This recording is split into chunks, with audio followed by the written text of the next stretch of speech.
Bumalag ang ilang kongresista matapos idawit ng Pamilya Diskaya ang kanilang pangalan sa umano'y mga anomalya sa flood control projects. Ilan sa kanila ay may planong maghain ng reklamo laban sa mga Diskaya. Yan ang ulat ni Bella Lesboras.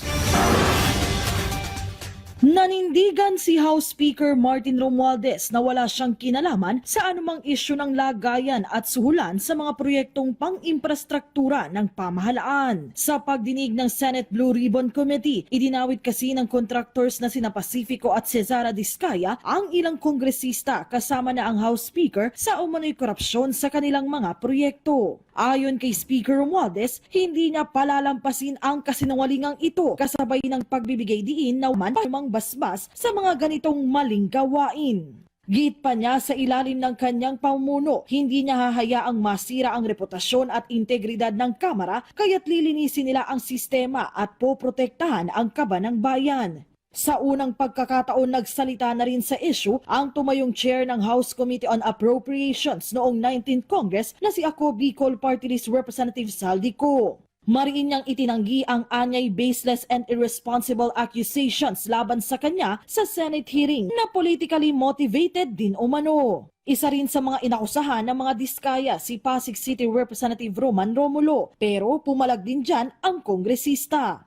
Sa totoo po, kahit unang-una ko pa lang na nanungkulan bilang mambabatas, hindi po ako nakikialam sa bidding sa aming sa DPWH. Maliwanag po ako niyan na hindi ko naman kilala kung sinong nananalo. Nagugulat na lang ako pag nalaman ko na kung sino ang nanalo.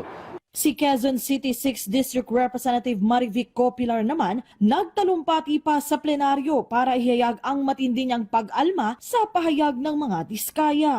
Ni Anino, ni Sara o ni Curly Diskaya, di ko nakita. I have never spoken to them, nor have I ever authorized or allowed any representative to deal with them. I say this without, I will hold them accountable. My office will launch an exhaustive investigation regarding this matter. I will also file a libel case against the Diskaya. This is a time for truth. This is a time for accountability, not character assassination.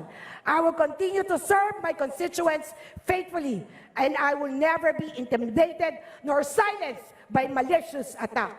Plano ring maghain ng reklamo ni Marikina City 1st District Representative Marcy Teodoro laban sa mga Diskaya. Gayon din si Laguna 4th District Representative Benjamin Agarao Jr. at Quezon City 5th District Representative PM Vargas. Ang iba pang personalidad na idinawit ng mga Diskaya, mariin ding pinabulaanan ang mga akusasyon. Kabilang na riyan sina Quezon City 1st District Representative Arjo Atayde, Romblon Lone District Representative Eliandro Jesus Madrona, at dating Congresswoman at ngayon Mayor Rida Robes ng San Jose del Monte City sa Bulacan.